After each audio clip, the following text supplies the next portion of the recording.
오늘은 이제 국가별 문화예술교육 정책의 3회차 시간입니다. 오늘은 핀란드하고 일본의 문화예술교육 정책에 관해서 공부하는 시간을 갖도록 하겠습니다. 자, 핀란드는 교육 문화부를 중심으로 문화예술교육이 운영되고 있습니다. 그래서 핀란드의 문화예술교육 정책의 목적과 범위, 그리고 시립도서관, 헬싱키 도서관의 사례까지 알아보는 시간을 갖도록 하겠습니다. 자, 핀란드의 문화예술교육 정책은요, 교육 문화부를 중심으로 이루어지고 있다고 했고요.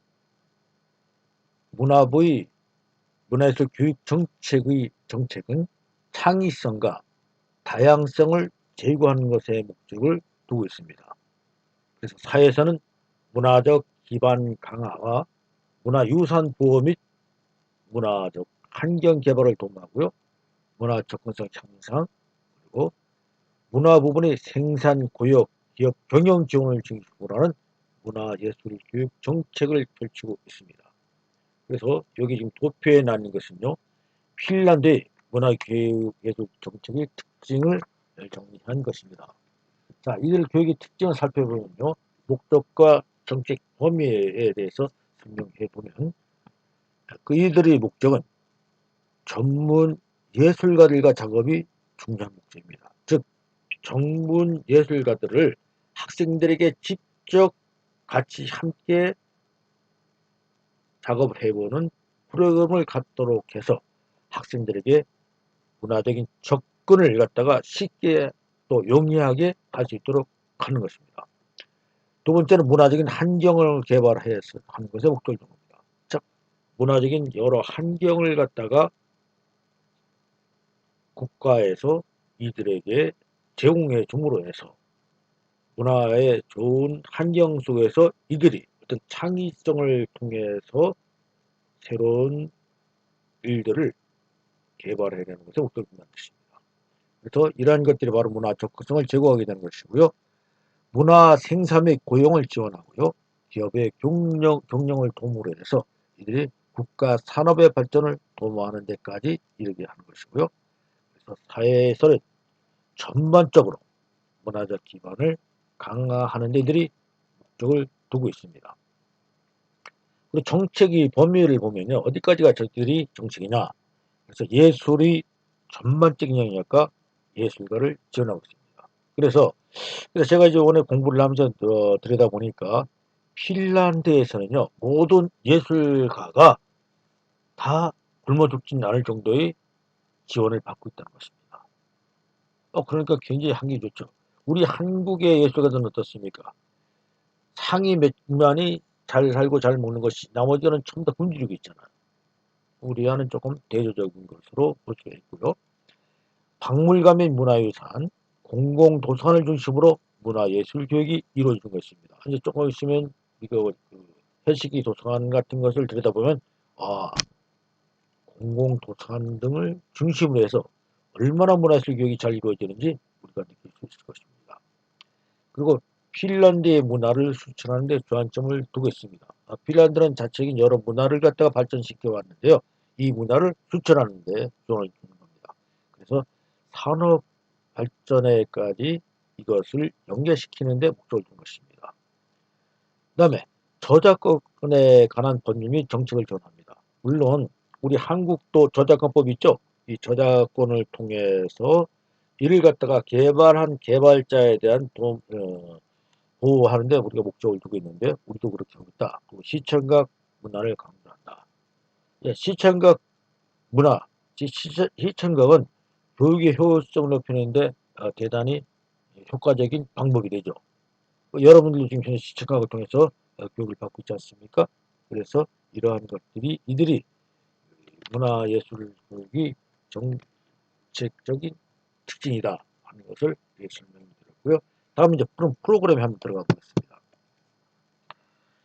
자, 핀란드의 헬싱키 시립도서관은요, 1860년 설립되어 갔고요. 1876년부터 헬싱키 시가 관리하는 겁니다. 그래서 시립도서관이죠. 그리고 1981년부터 핀란드의 중심적인 공공도서관으로 자리 잡았습니다.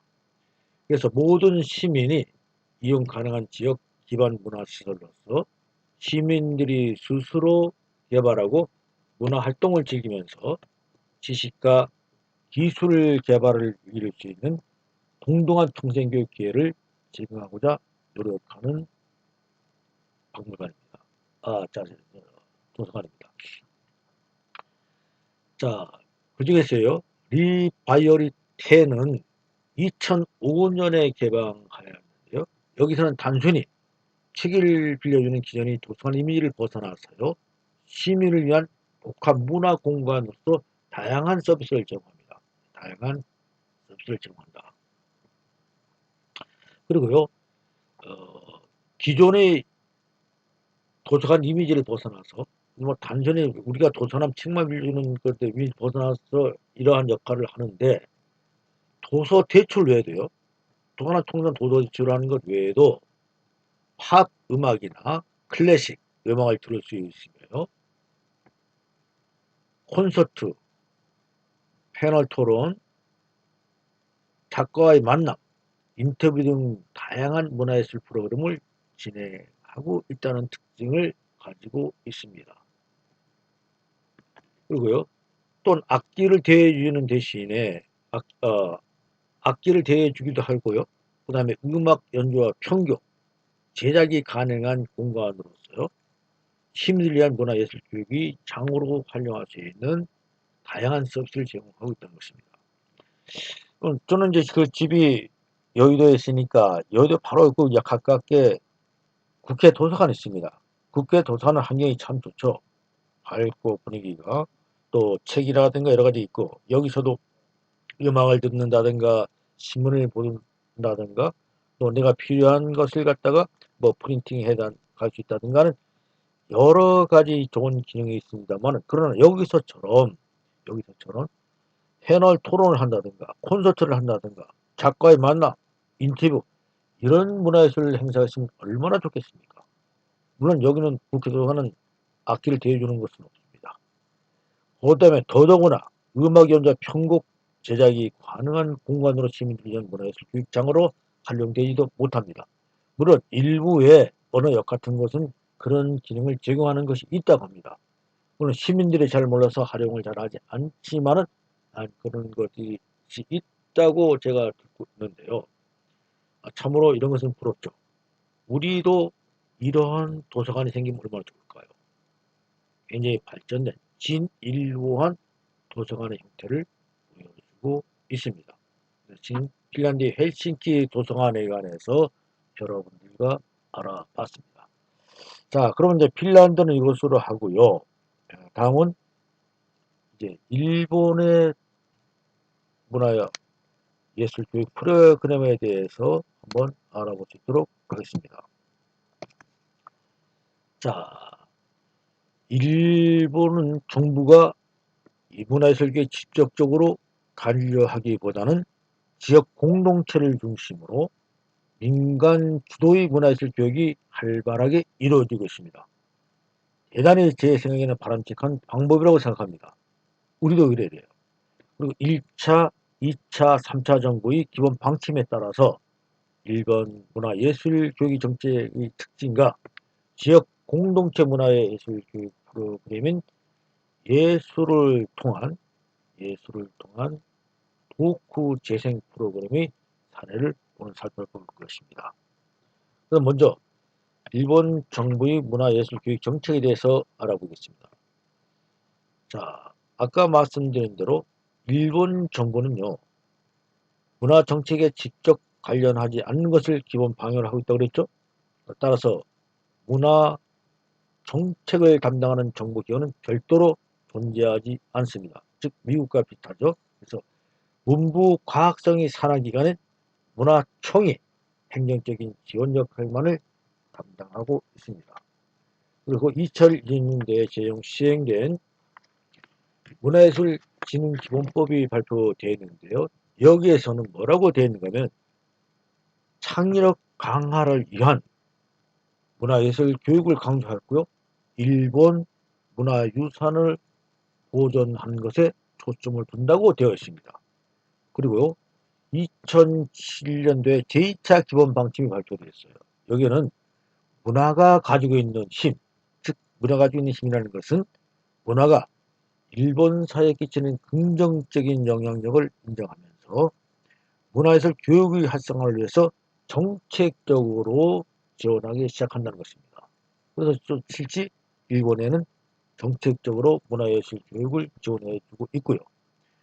2011년도에 제3차 기본방침이 발표가 되었습니다. 여기에는 문화예술 교육을 통해서 국가이상을 높이고 있다는 것입니다.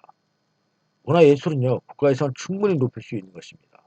그리고요, 개인의 향유 차원을 넘어서 문화는 개인이 향유할 수 있는 것도 있지만은 국가 차원에서 문화예술 교육이 초점을 두고 시작했다는 것이 특징이 있습니다. 그래서요, 일본 문화예술 교육은 문부 과학성과 산하의 문화청 그리고 지방자치단체와 각 지역이 교육위원회 예술 분야의 비영리 법인 그리고 사회교육시설과 공공문화시설 그리고 지역 주민 등에서 운영되고 있죠. 문부 과학성의 문화청은요 지방자치단체의 상위기관으로서 문화예술교육이 제도적, 행정적 지원을 담당하는 것입니다. 그래서 지방자치단체는 각 지역이 학교 예술교육과 지역 주민들이 문화예술교육, 그리고 박물관이나 미술관 같은 지역 문화기관의 운영을 담당하고 있습니다. 그래서 다음은 한번 일본 문화정책 흐름을 한번 보도록 하겠습니다. 자, 문화예술교육은요, 2001년도에 문화예술진흥법이 발표되면서 여기에는 감성과 창조성을 양성한다는 내용이 포함되어 있고, 그리고 문화유산과 보존과 활용에 대해서 강조하고 있었고요. 2007년도에 제2차 기본방침이 발표됐는데 여기에는 문화 힘을 갖다 강조했죠. 그래서 문화예술 교육 및 활동에 대한 문화 정책에 대한 구체적인 계획과 구상이 여기에 담겨져 있습니다. 그리고 제3차 기본방침이 2011년도에 됐는데요. 그래서 문화예술진이 파급력이라는 용어를 사용했고 공공재소의 문화예술에 초점을 둔 특징을 갖고 있습니다. 그래서 여기 보면요. 일본의 문화예술교육은요. 지역의 특성을 중시하면서 시민들로 구성되어 있는 시민단체를 중심으로 활발한 활동이 이루어지고 있다는 특징이 있습니다. 그래서 미술관, 박물관 등의 지역문화 시설을 기반으로 해서 문화예술 교육을 진행하고 있는데 지역적 특색에 맞는 문화예술 프로그램을 통해서 지역 주민들이 문화예술을 보다 쉽게 접할 수 있도록 하고 있다는 것입니다. 그래서 문화예술 교육의 사업이 일어나서 지역 주민이 문화자원봉사로 참여할 수 있는 기회를 확대하고 있습니다. 그래서 지역 전통의 문화를 보존하기 협력하고 있고요. 문화청과 지자체, 그다음에 문화단체 등이 주최하는 국민문화제를 기재해서 문화예술 활동 교류장을 마련하고 있습니다.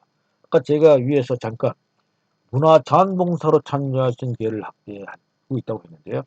문화자원봉사의 참여라고 하는 것은 문화를 배우는, 문화를 향유하는, 또 문화를 창조해 나가는 시민으로서의 당연한 의무이자 또 권리이기도 합니다. 그래서 그 문화자원봉사는 문화의 꽃이죠. 그래서 이 과목을 우리도 문화자원봉사 과목을 만들어서 교육을 실시하게 되고 문화자원봉사가 얼마나 중요한 것인지를 한번 느끼게 되는 기회를 갖게 될 것입니다. 자, 그러면 다음에는요. 일본의 문화예술 교육 프로그램에 대해서 한번 설명드리겠습니다. 자, 일본 지역 공동체를 위한 문화예술 교육 프로그램은 예술을 통한 도쿠 재생회라는 프로그램이 있는데 이것은 2011년도에 동일본 대지진이 일어났었죠. 그때 그 이후에 대지역 주민들을 위한 문화예술 프로그램입니다.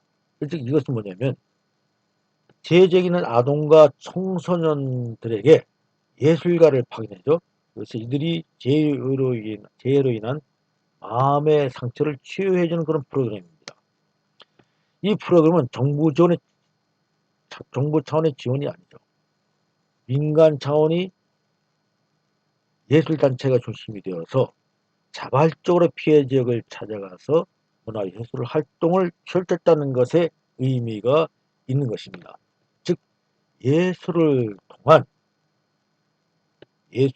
토크 재생을 해서 예술이 가진 치유의 힘을 확인하게 하는 그런 프로그램이었습니다. 그래서 예술의 역할에 대해서 다시 한번 생각하게 하는 계기가 된 그러한 프로그램입니다. 자, 하여튼 뭐 이런 프로그램이 얼마나 좋을까요? 민간 자체 단체가 스스로 이 조직된 그러한 단체가 돼서 이들에게 피해 지역에 가서 청소년과 아동들에게 연극이나 또는 필요한 예술 활동을 통해서 이들을 위해 마음을 치료해 줬다는 얘기예요. 그리고 그것이 상당한 효과가 나타나는 것입니다. 자, 지금 제가 일본의 문화예술 교육을 프로그램을 했는데요.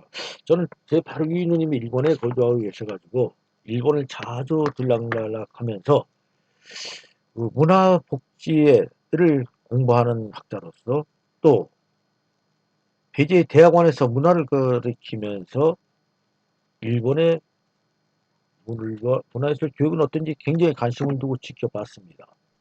그래서 문화예술을 지는 기본법을 아까 2011년도에 세 번째 기본법이 발표됐는데 그걸 기본으로 보면요. 2001년도에 제정 문화예술진흥법이 2011년까지 세 번이나 이것을 발표를 바꿔가면서 일본 정부는 문화예술과 관련된 교육과정을 만들거나 이를 위한 연구기관을 만드는 등 진흥을 위한 노력을 많이 했다는 것을 느낄 수가 있습니다. 그래서 문화와 예술과 관련된 재능 학습을 통해서 교육을 발전시킨다는 그러한 기본 구조가 들어있는 것입니다. 일본은요, 초등학교 교육이 6세에서 12세까지 우리가 같죠. 그래서 어린이를 신체적, 지적 발달 단계에 맞게 일반 초등교육을 제공하는 초등학교가 12세에서 15세까지 학생들에게 그들의 신체적 수준에 맞는 정규 중등교육 과정을 제공하는 중학교가 있어요. 그리고 중등교육의 나머지 절반의 정도는 또 고등학교로 나누게 되는데 일본의 교육, 문화, 체육, 과학, 기술 등을 관장하는 문부과학성은요. 각급 학교의 교과목을 선정해 주고요. 연간 수업을 몇 시간 해라 하는 것을 특정해 줍니다. 그럼 문부과학성은 유치원, 초등학교, 중학교, 고등학교의 네 가지 단계의 교육기관에서 교육과정이 지시는 교육과정을 통해서 각 과목과 학교활동 각 분야에서의 목표와 표준적인 내용을 아주 세부적으로 꼼꼼히 정해줍니다.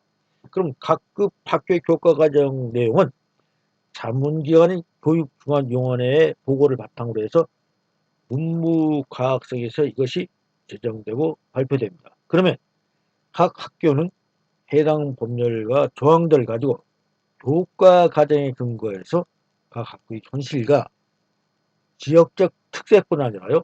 등록된 학생들의 특징이 있죠. 뭐 지역별의 학생들의 특징이 반드시 나타납니다.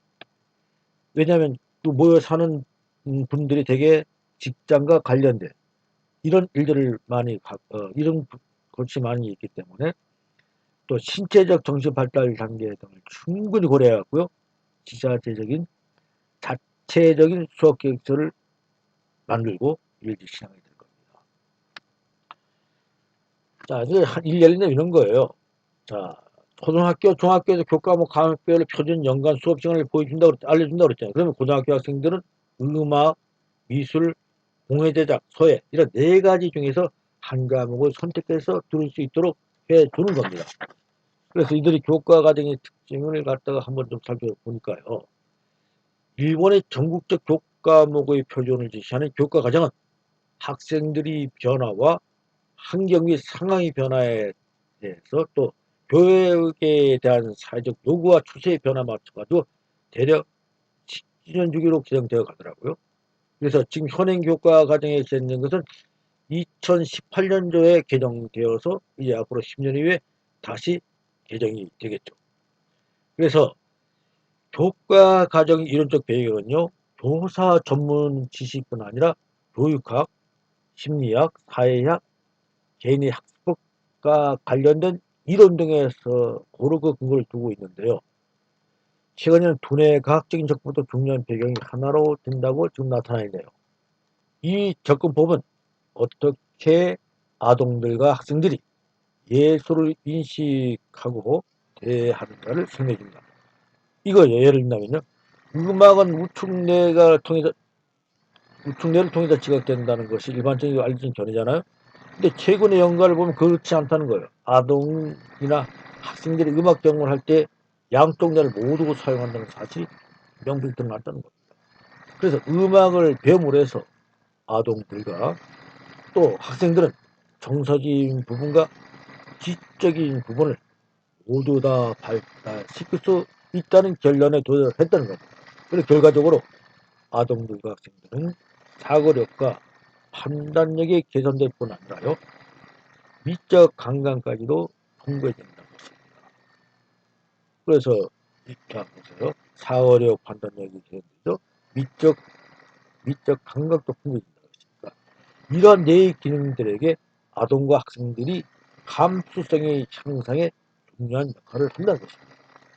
그래서 이런 측면들을 고려하면서 교육과 과정은 아동과 학생들의 지식과 능력을 향상시키기 위해서 교사들이 어떤 부분을 중점적으로 해줘야 하는가 하는 것을 명심하고 있다는 것입니다. 그래서 아동과 학생들이 예술적 지위가 능력을 배양하는 과정에서 예술 과목은 전인교육과 성교육에 기여하는 바가 크다고 합니다. 자 보세요. 만약에 미술에 관한 목표를 제시하는 교과정의 핵심 어구도 이런 겁니다. 자, 예술 과목은 이렇게 나오는 거죠. 예술에 대해 사랑을 고취시키고 예술 감상력을 높이며 기본 능력을 배양하고 감수성을 풍부하게 한다. 이렇게 되어 있다는 겁니다. 그래서 기본 능력이 오직 지식이나 기술, 지식이나 기술이라는 건 무슨 뜻인가 하면요. 악보를 쓰고 읽거나 악기를 연주하는 기술만을 지칭하는 것이 아닙니다.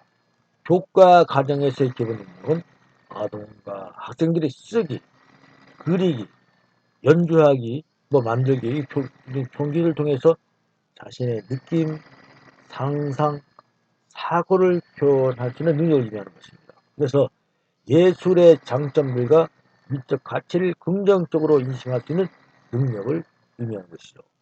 기본적인 능력을 배양하기 위해서는요, 창의적인 활동이 필수적이죠. 이는 창조적인 활동이 다른 활동의 기본이 되기 때문인 것입니다. 이러한 창의적 활동 등이 아동과 학생들의 일본 동양 및 서양의 전통을 포함하는 문화의 계승자에서 미래 문화의 창조자로 변할 수 있다고 말해도 과언이할텐데요. 자, 다시 한번 설명해 줍니다. 문화의 계승자에서 단순한 문화의 계승자가 아니라 이제는 미래 문화의 창조로 변할 수 있도록 하겠다는 겁니다. 자, 이러한 인식은 참으로 우리가 같이 공유할 만한 것이라고 저는 생각합니다. 그래서 기본 훈련은요, 한번 설명하면요, 우리가 좀 다른 것이 있는데 교사 자격증과 이수 과목 승인 제도입니다. 우리 한국엔 교사 자격증은 주지만은 이수 과목 승인제는 없잖아요. 근데 반드시요, 교사들은 교육자 자격증법에 따라 최근 자격증을 보여야 되죠. 그래서 교사 자격증 기본 자격증 이렇죠. 예를 들어 학사학이다. 그럼 이렇게 구입하는데 문무과학성 인정하는 필수 과목들은 대학 가정시설 사람에게 해당 지역 교원회가 이수 과목 제도를 승인해 준다는 것입니다. 그래서 자격 종류는 각급 학별로 구분됩니다. 그래서 만약 중학교, 고등학교의 자격증은 과목별로 더 세분화되겠죠. 그래서 이러한 기본 훈련 측면에서 교사 자격증과 이수 과목 승인 제도를 시행하고 있다는 것이 우리와 다른 것이고요. 자, 그러면 일본이 그럼 문화예술 진흥의 예는 뭐냐?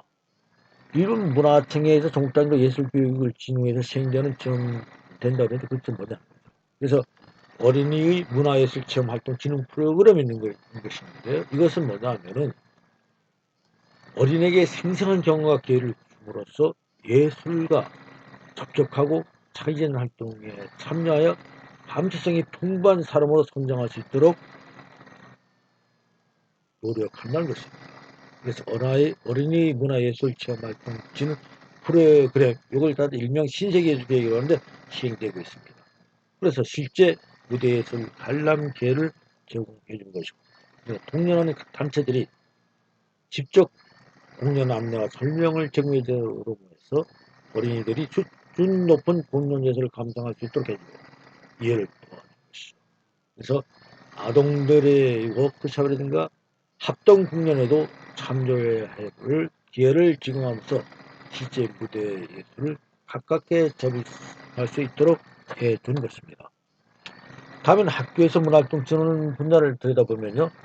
어린이들이 예술에 대한 관심을 높이는 방안에는 수준 높은 예술 관련 활동 진행할 수 있는 예술가를 학교에 파견하거나 그 지역의 전통예술 보존자를 학교에 파견하는 방법 등이 있습니다. 그래서 탁월한 기술들을 발표함으로 하게 함으로써 문화활동의 즐거움과 지역의 자랑거리 등에 대한 강연을 열거할 수 있는데요. 덧붙여서 문화활동과 성과를 발표할 수 있는 기회를 마련하면 어린이들이 목표를 갖고 있었겠죠. 그리고 다양한 문화단체 활동에 참여하게 될 것입니다. 그리고 세 번째는요. 실생활 속의 문화체험 프로젝트를 지원하고 있는데 이것은 문화체험 어린이들이 다양하고 다채로운 문화를 전중전에 일상 생활 속에서 체험할 기회를 제공함으로써 연중전에 다양한 문화 체험이 가능하도록 구상하고 있습니다. 현재 프로젝트를 또 실제 운영되고 있고 저도 이런 것들에 좀 감동을 받고 우리도 볼 수가 있다고 생각합니다. 일본에는 실시간적인 문화 프로젝트 지원을 갖다가 47개 시범 지역을 만들어서 시범했는데 매우 성공적이고 만족할 답변을 얻었다는 얘기를 들었습니다. 문화시설 지원으로서는 지역의 다양한 문화시설들과 학교들을 중심으로 진행된 공동 프로젝트를 이용하고요. 진보된 게시, 즉 정보 RTL 같은 거죠. 이러한 것들을 전시하고 교육과 보급 방법들을 개발하는 프로젝트를 운영하고 있다는 것이 일본 문화예술 교육 프로그램에 관한 것입니다. 제가 일본에 대한 관심이 있어서 마침 이런 기회를 제공할 수가 있어서 여러분들에게 안내했습니다. 자, 오늘은 여기까지 해서 교육을 정리하고요. 이제 다음 시간에는 드디어 한국의 문화예술 교육의 정책은 어떠한지에 관해서 연구하는 시간을 갖겠습니다. 자, 여러분들 수고 많으셨습니다. 감사합니다.